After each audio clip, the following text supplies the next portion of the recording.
All rise, veuillez vous lever.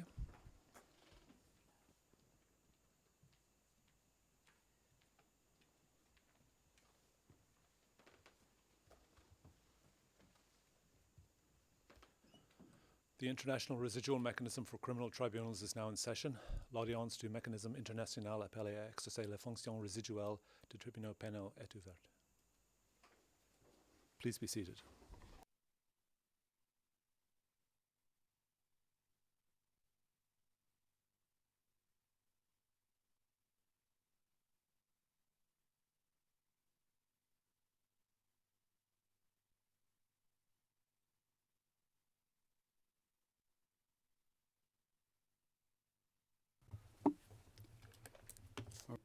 Le Président, bonjour à toutes et à tous. Bonjour, Monsieur Kabuga.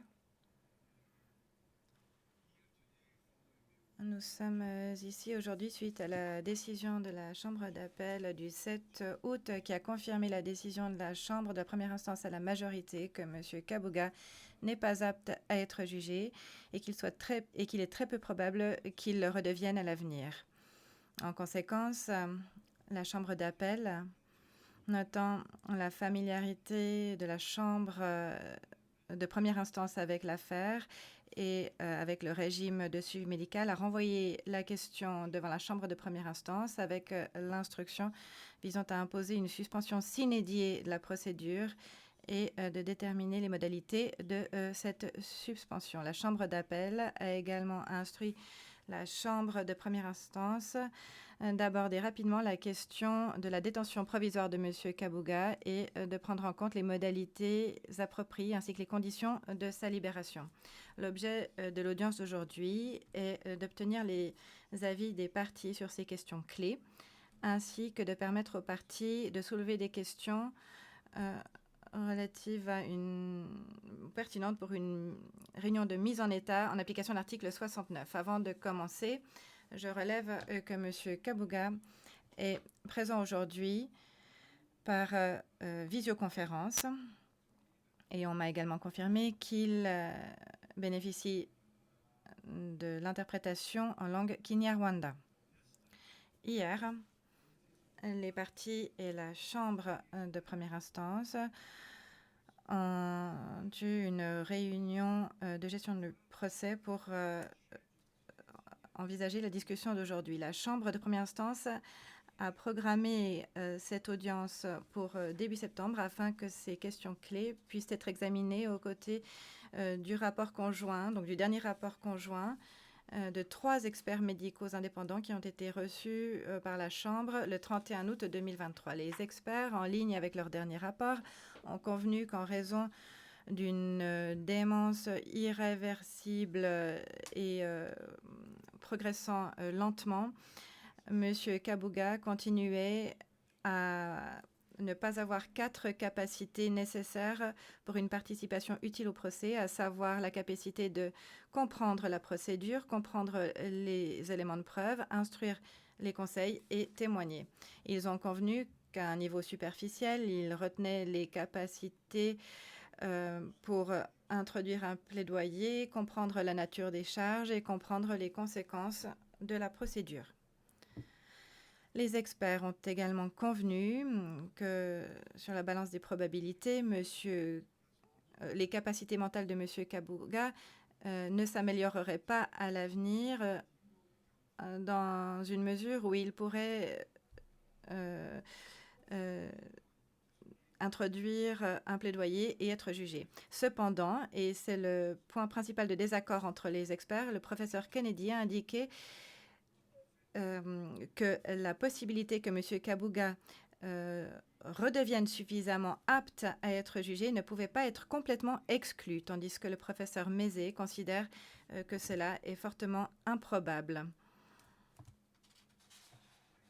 Pour terminer, il convient de relever que les experts ont donné l'opinion selon laquelle M. Kabuga est très bien pris en charge dans le quartier pénitentiaire des Nations Unies et dans l'hôpital de la prison et qu'il faudrait qu'on continue à s'occuper de lui de la même manière tant qu'il est en détention.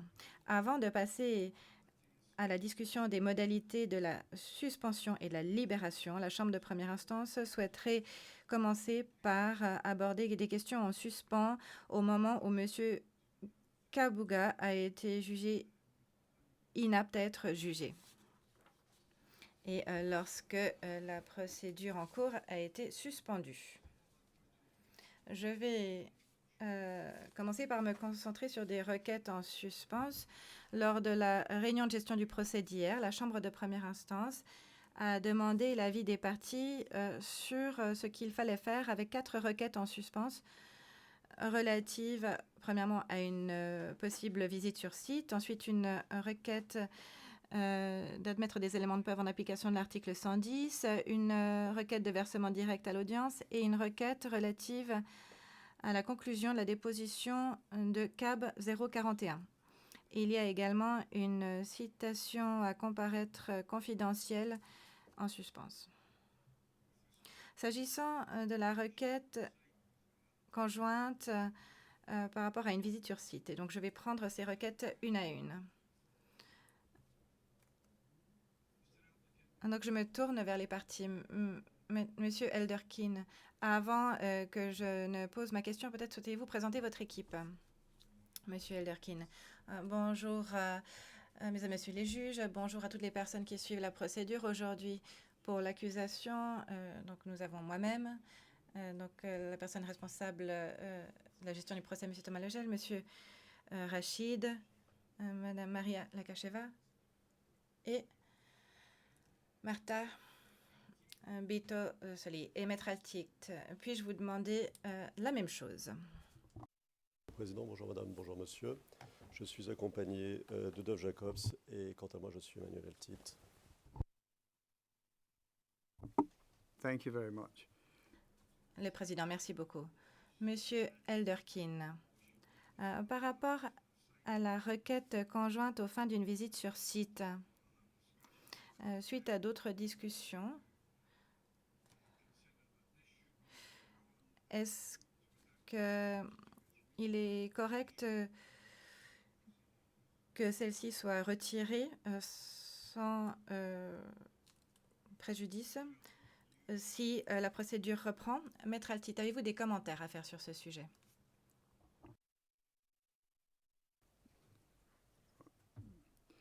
Now, these various matters will be the subject of a written decision encapsulating all that's decided in the course of this hearing and possibly decided in private by the bench following any submissions that have been made by the parties.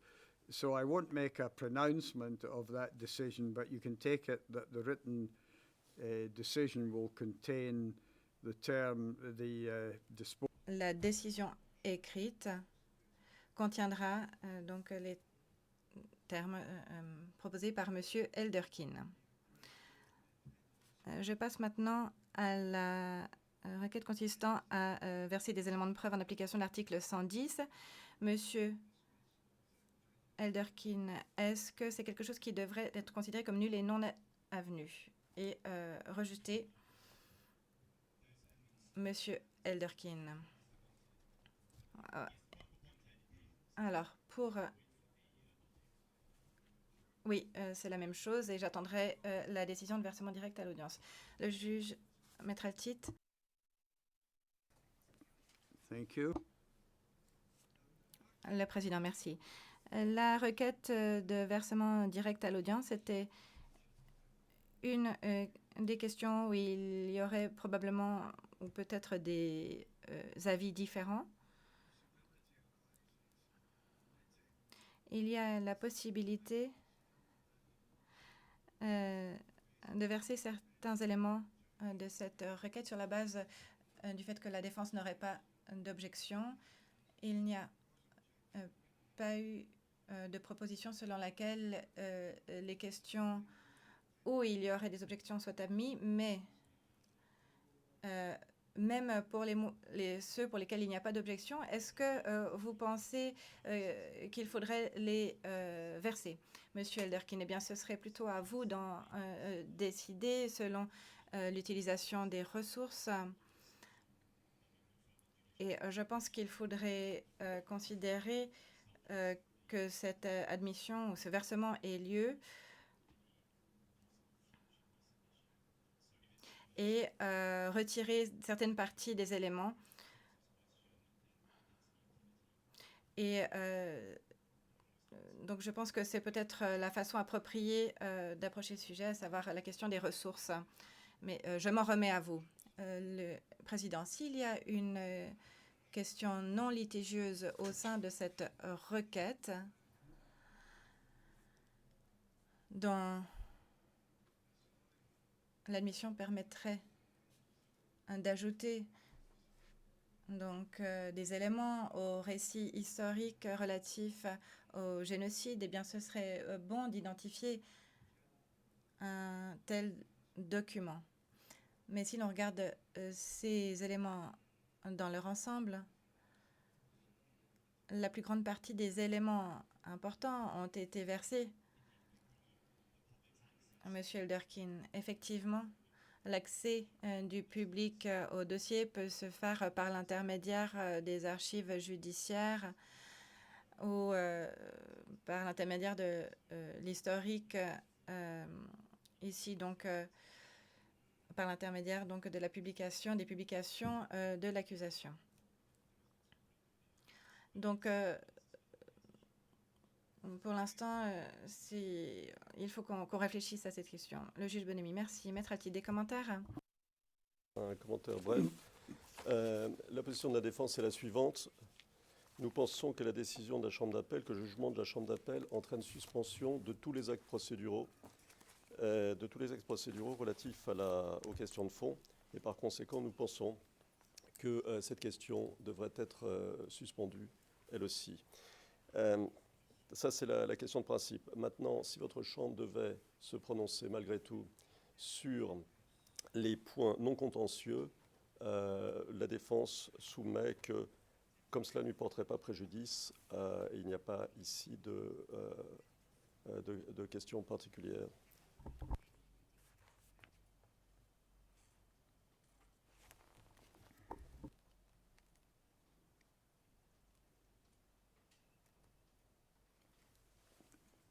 I don't think...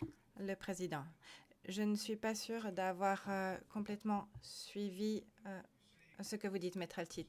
Est-ce que vous dites qu'il y a certains points auxquels vous ne vous opposez pas, mais qu'en principe, vous considérez qu'aucun élément ne devrait être admis en raison du stade de la procédure où nous en sommes? Intervention. Très bien, je vais ralentir un petit peu. Oui, merci, Monsieur le Président. Le but d'admettre des éléments, c'est de pouvoir ensuite procéder sur la base de ces éléments, dans l'idée d'un jugement. Puisqu'il y a suspension, nous pensons que le principe commande, c'est comme ça que nous comprenons le jugement de la Chambre d'appel, de suspendre tous les actes qui, dans un cadre normal, permettraient d'avancer vers le jugement. Donc, sur le principe, Monsieur le Président, nous pensons que ce n'est pas à votre Chambre, de se prononcer aujourd'hui. Néanmoins, sur les points, comme il y a des points non contentieux et qu'il n'y aura pas de préjudice pour la défense, je ne fais pas de commentaire autre que cela. Je ne sais pas si je suis suffisamment clair. Le président, si vous me dites que ce que vous dites est en ligne avec ce qu'a dit Maître Jacob hier, eh bien c'est clair. Sur lesquels nous ne nous étions pas opposés, et ces éléments-là, il n'y a aucune opposition de notre part. Thank you. Thank you. Le président, merci.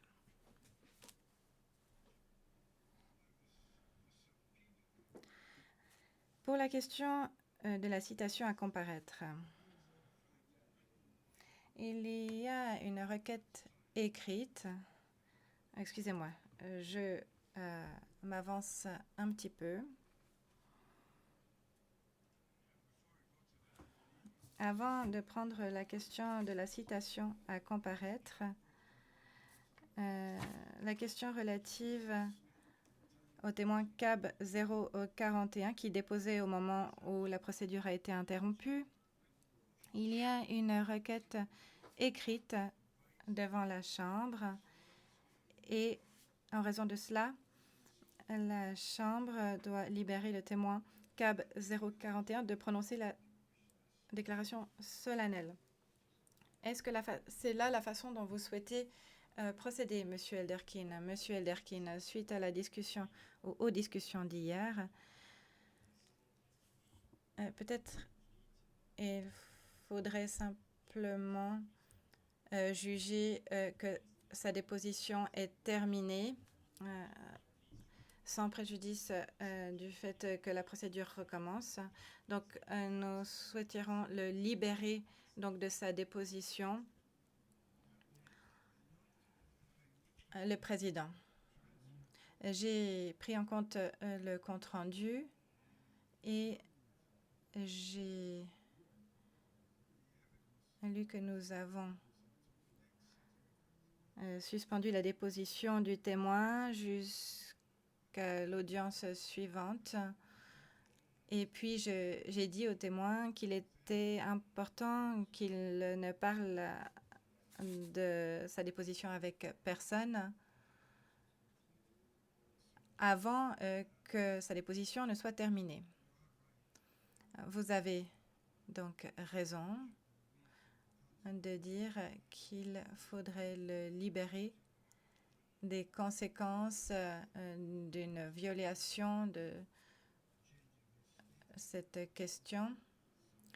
Mais donc le changement du statut, de son statut n'est pas mentionné. Mais nous allons fixer ce que vous mentionnez dans la décision écrite que nous allons rendre suite à cette audience. Voilà qui nous mène à la question de la citation à comparaître et votre requête selon laquelle cette citation soit retirée. Monsieur Elderkin, c'est exact. Le président est sans préjudice au fait de la remettre en place si la procédure recommençait. Monsieur Elderkin, c'est exact.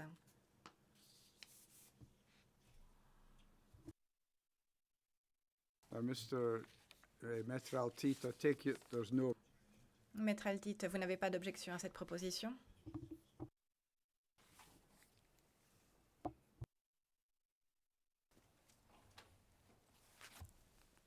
Now that's cleared the field. Le président, voilà qui éclaircit la question des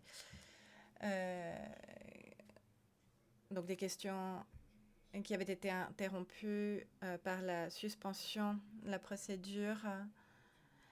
Et je peux maintenant me tourner vers les deux questions principales qui concernent notre audience, à savoir les modalités de la suspension pour commencer, et puis ensuite les modalités de la libération. Monsieur Elderkin, si je puis, par rapport à ce que j'ai dit hier, j'ai dit que nous souhaitions avoir accès aux rapports médicaux pour nos experts. Je ne sais pas si c'est quelque chose que vous souhaitez aborder plus tard. Je sais que la défense avait également sa position sur cette question. Donc j'aimerais que l'on mette au dossier que nous souhaitons demander à ce que les rapports les plus récents soient remis à nos experts et également les rapports futurs. Le président, merci. Maître Altit. Jacobs va répondre à cela, si vous permettez. Maître Jacobs. Le président, Maître Jacobs. Pour la défense, ce qui justifiait que l'accusation puisse avoir accès aux rapports médicaux et que ses experts puissent avoir accès aux rapports médicaux était le fait que la discussion était en cours sur l'aptitude de Félicien Kabouga à être jugé. Donc c'était des discussions entre parties et où il y avait un principe du contradictoire. Nous estimons que la situation a changé puisque la question de l'aptitude de Félicien Kabuga est aujourd'hui, en tout cas pour le moment, tranchée. Et donc nous ne voyons pas la justification qu'apporterait l'accusation d'avoir automatiquement accès à tous les rapports et notamment d'avoir le droit, plus particulièrement, de les donner à ses experts, puisque l'apport de l'accusation sur ce débat qui va arriver dans quelques minutes sur la mise en liberté est assez périphérique, puisque ça ne touche pas directement aux poursuites à l'encontre de Félicien Kabuga. Donc nous nous opposons à la demande de l'accusation. Tant que je suis debout, nous formulons notre propre demande, qui, à l'inverse de l'accusation, nous avons un rôle central à jouer dans les questions de mise en liberté de Félicien Kabuga, dont je ne dis pas plus en audience publique, et nous demandons par conséquent à pouvoir communiquer à nos experts les rapports médicaux pour pouvoir avancer tous ensemble pour la mise en liberté de Félicien Kabuga.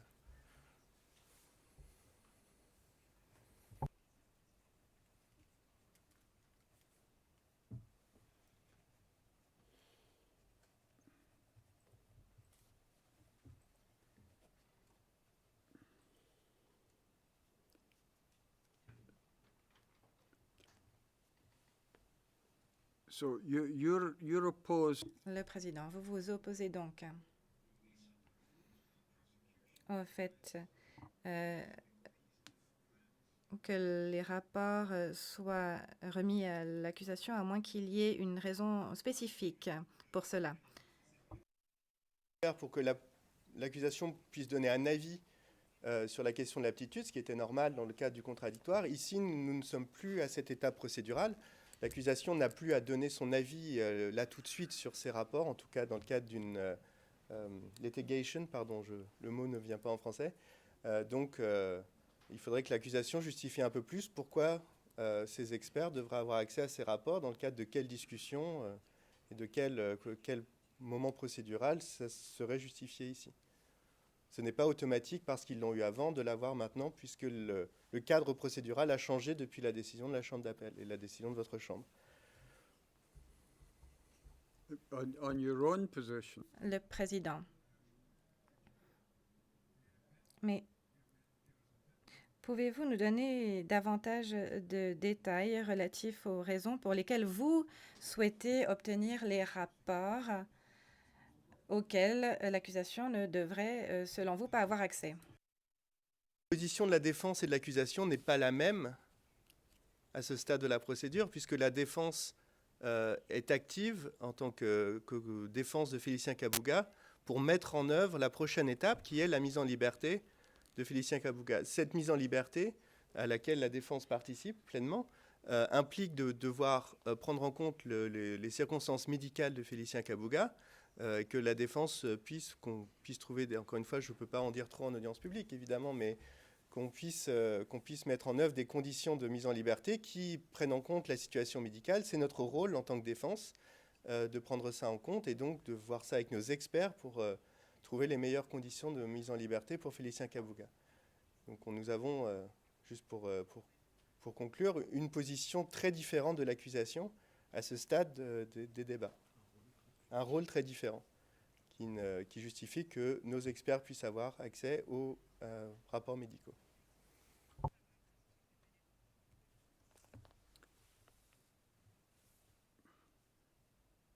You realize, of course, Le président.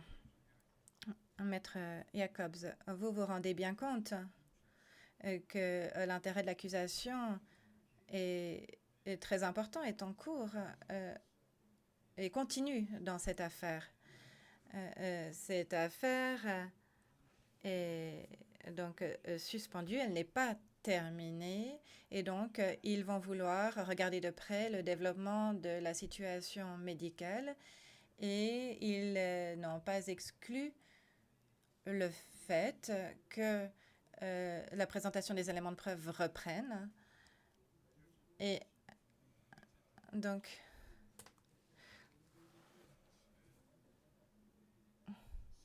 il semble qu'ils aient le même objectif que vous, à savoir donc la référence au rapport en cours.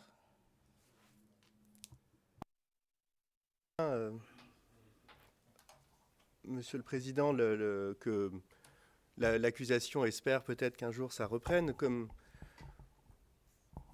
une partie de cette discussion est pour la défense assez théorique, parce que, comme vous savez, notre position est que ça n'arrivera pas, puisque les pathologies dont souffre Félicien Kabuga, et comme vous l'avez rappelé, sont progressives et irréversibles. Mais bon, pour les besoins de la discussion, acceptons cette position que ça pourrait hypothétiquement reprendre. Si un rapport médical devait indiquer une amélioration et qu'il y ait une nouvelle litigation, pardon, encore une fois, je ne trouve pas le mot, dans ce cas-là, l'accusation pourrait dire, dans le cadre, si elle souhaite déposer une requête en ce sens hypothétique, elle pourrait demander à ce que son expert puisse voir le rapport. Là, aujourd'hui, il n'y a pas, c'est purement abstrait et théorique, il n'y a pas de processus en cours ou de discussion contradictoire en cours sur ces questions médicales. L'accusation, nous ne nous opposons pas à ce que l'accusation reçoive les rapports, pour être clair. Elle est informée des rapports, et comme vous le dites, Monsieur le Président, c'est normal. Mais pour aller plus loin, qu'elle puisse le montrer à un expert, nous ne voyons pas les besoins procéduraux à ce stade, sauf à ce que l'accusation justifie spécifiquement d'avoir besoin d'en parler à son expert, hors de tout cadre ou de toute discussion procédurale en cours sur l'état de santé de Félicien Kabuga.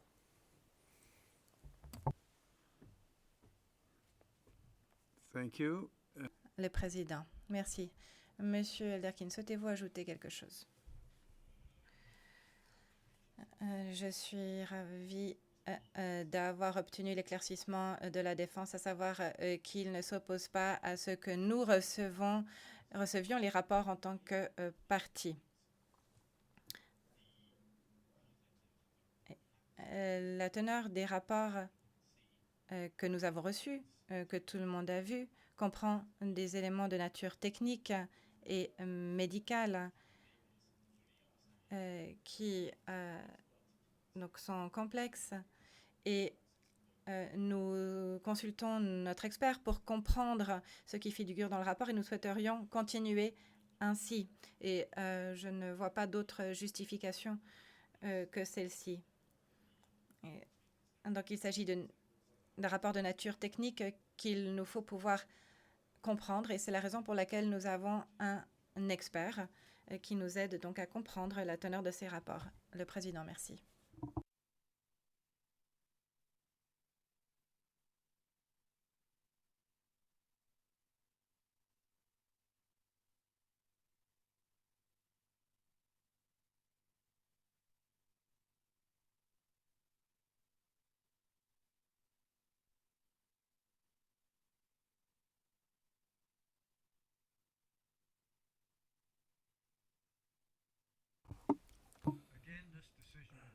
Cette décision sera reflétée en écrit, bien entendu, mais nous ne considérons pas que ce soit approprié de changer la position qui a été adoptée jusqu'à maintenant par rapport à la possibilité d'experts d'avoir accès au report pour conseiller l'accusation sur des questions techniques, sur des aspects techniques et médicaux.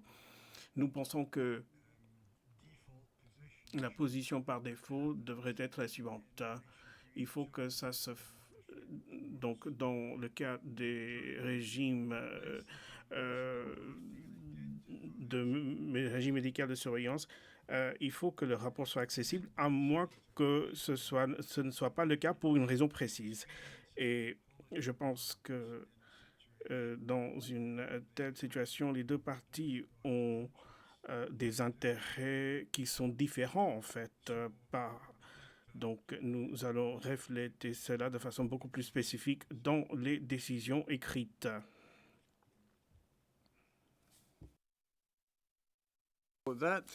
Ce qui m'amène à la question maintenant sur les modalités de la suspension de procédure.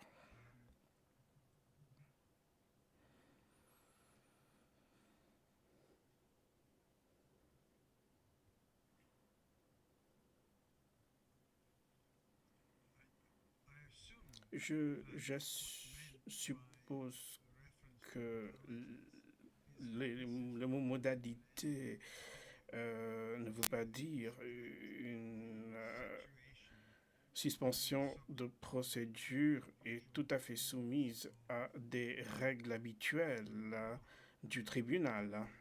Par exemple, les réunions de mise en état seront organisées sur une base régulière.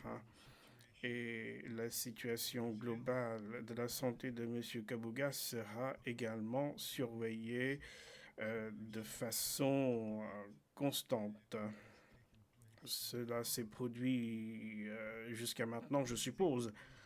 Mais les juges doivent savoir s'il y a d'autres conditions ou d'autres modalités qui devraient être appliquées afin de suspendre la procédure. On va juste laisser de côté la question sur la liberté provisoire, mais juste les questions de procédure qui pourraient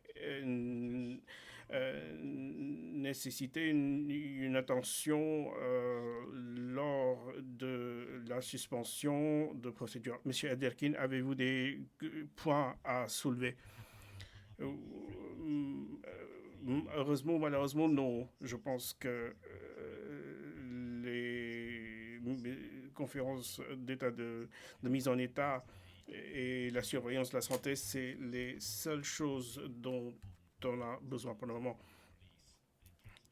En principe, les deux éléments que vous avez évoqués couvrent les besoins de l'affaire.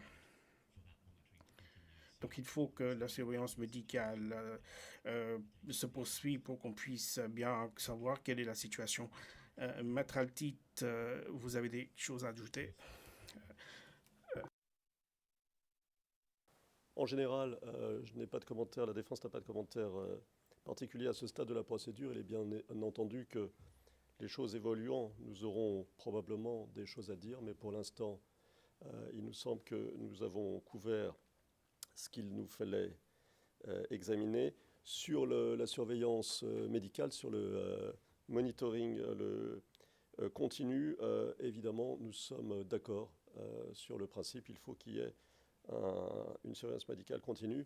C'est évidemment très utile pour nous, pour la Chambre, pour la défense, pour les partis, mais c'est aussi et surtout indispensable pour Félicia Kabuga, parce que c'est la base à partir de laquelle nous pouvons lui proposer, nous pouvons déterminer les meilleurs soins à lui apporter. Il est absolument indispensable que nous sachions exactement, sur la base de ce que diront les experts, où il en est, quel est son état de santé, quelle est l'évolution de sa maladie et ce qu'il faut faire d'après les experts. Donc voilà, nous, évidemment, pensons que cette surveillance médicale continue est indispensable.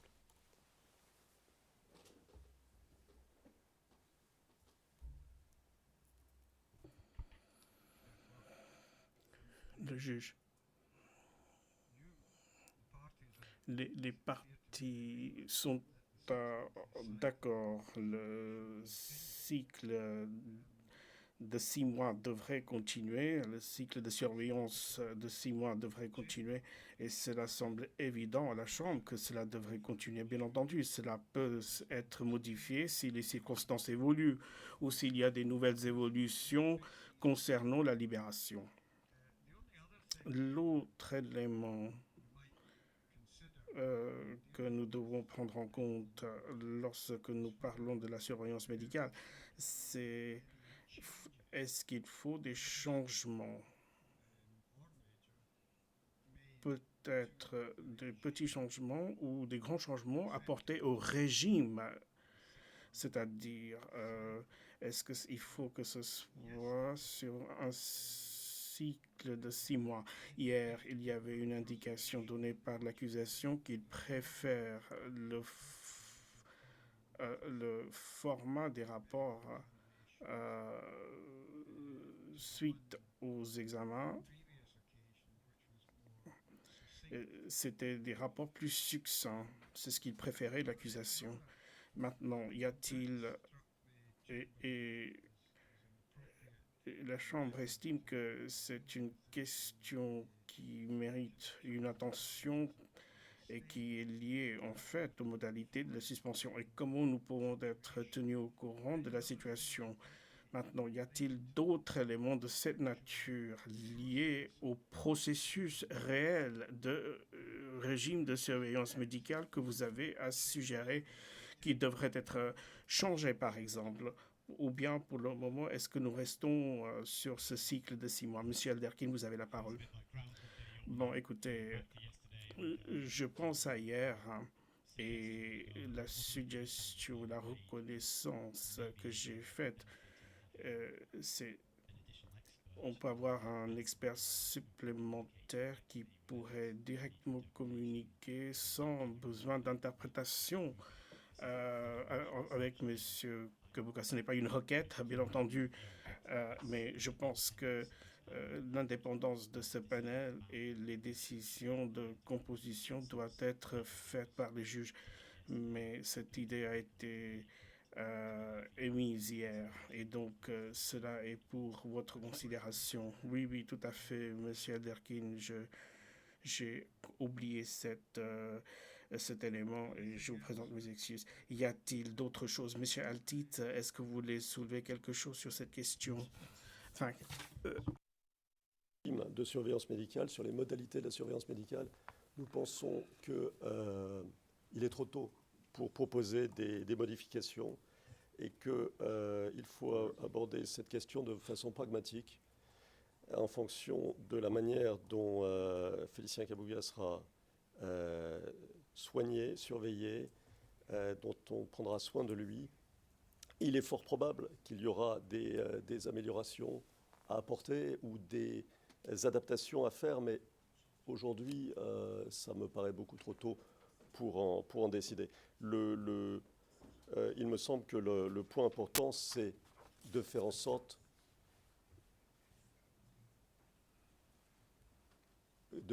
que tout se passe au mieux pour Félicien Kabuga. Donc nous verrons ce dont il a besoin au moment voulu.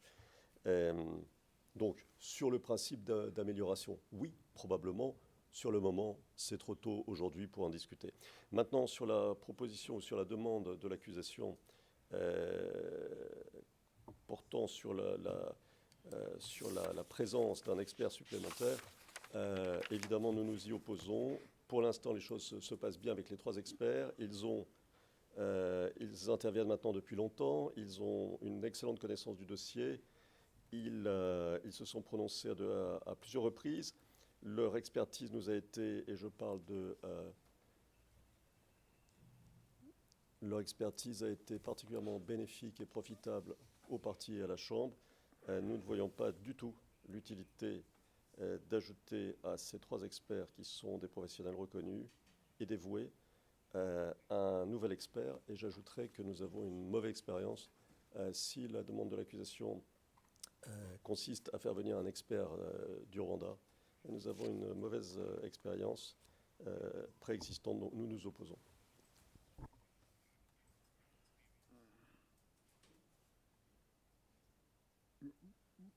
Well, help me out. excusez-moi, aidez-moi avec votre expérience malheureuse, malencontreuse antérieure. Est-ce que vous pouvez en dire plus?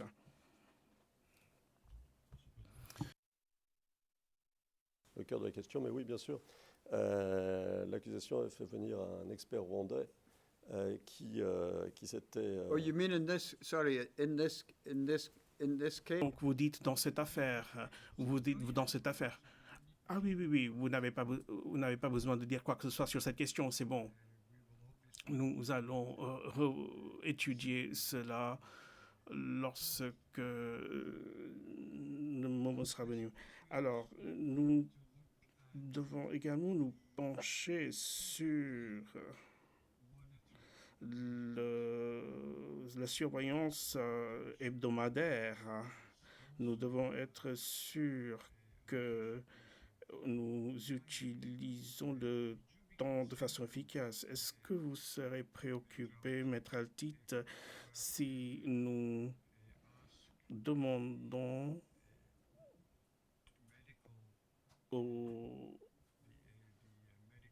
au responsable médical de l'unité de détention de nous faire un reporting sur ce qu'il considère comme étant une surveillance médicale suffisante, par exemple tous les 2 mois, ou bien est-ce que vous estimez vraiment que nous devrons rester sur ce que nous avons à l'heure actuelle?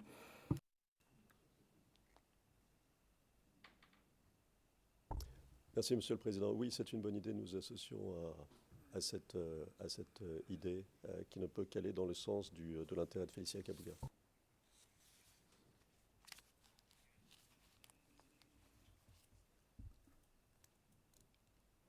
I'm not understanding your answer. Je ne comprends pas votre réponse, Monsieur Altit. Est-ce que vous pouvez répéter, s'il vous plaît?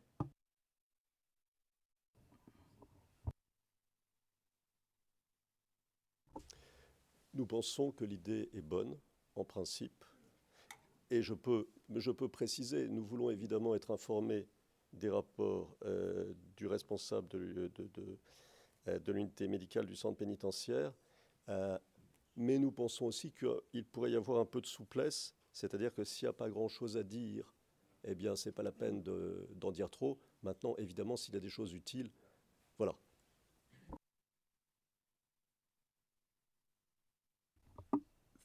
Thank you. Merci beaucoup.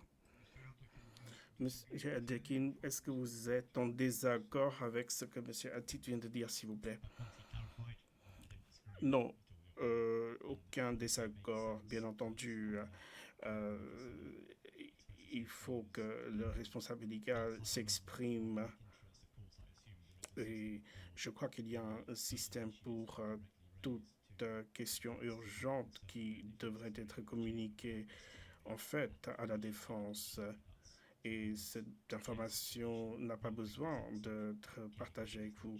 Donc, s'il n'y a aucun changement dans le régime de surveillance médicale, écoutez, je n'ai vraiment pas d'objection à soulever. Écoutez, vous n'avez aucune intention de s'immiscer dans le régime de surveillance. Moi, je pense que les choses n'évoluent pas dans le cadre d'une situation médicale et cette approche ne sera pas peut-être la meilleure. Maintenant que nous sommes au courant de tous ces problèmes médicaux, ce qui m'amène en fait à la question de la libération provisoire.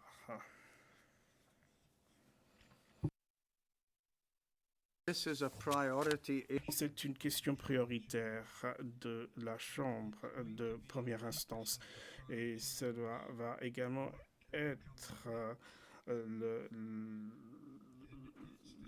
sujet sur lequel la Chambre va se focaliser.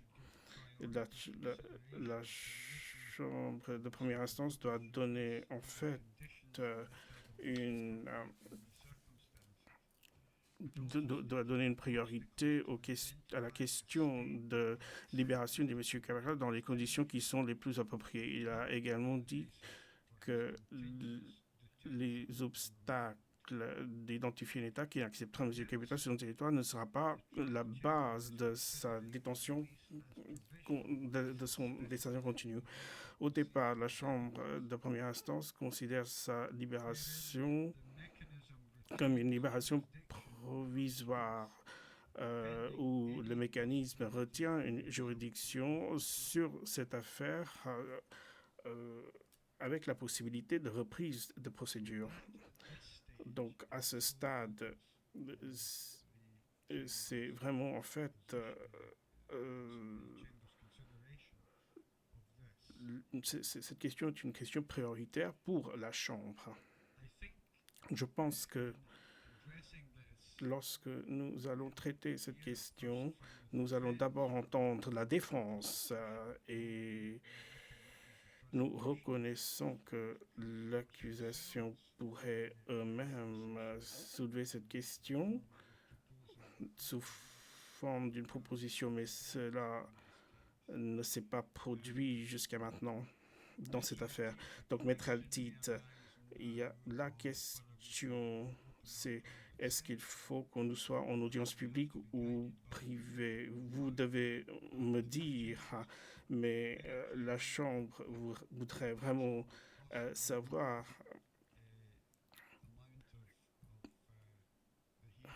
que je souhaite qu'en fait une bonne partie de l'audience soit publique.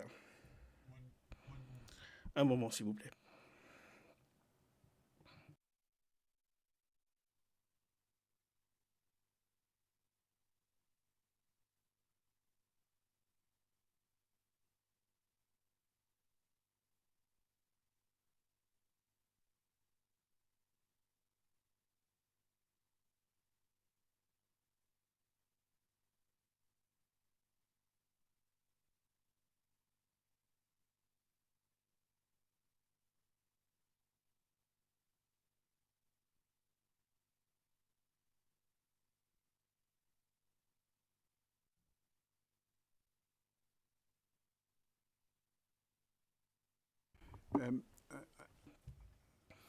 Juge, il m'est apparu que nous devons en fait suivre le régime d'avant et ce serait en fait un moment opportun de faire une petite pause. Donc nous allons en fait reprendre à 11h et nous allons vous entendre, Monsieur Altit, après. Donc 11h05, s'il vous plaît, pas 11h.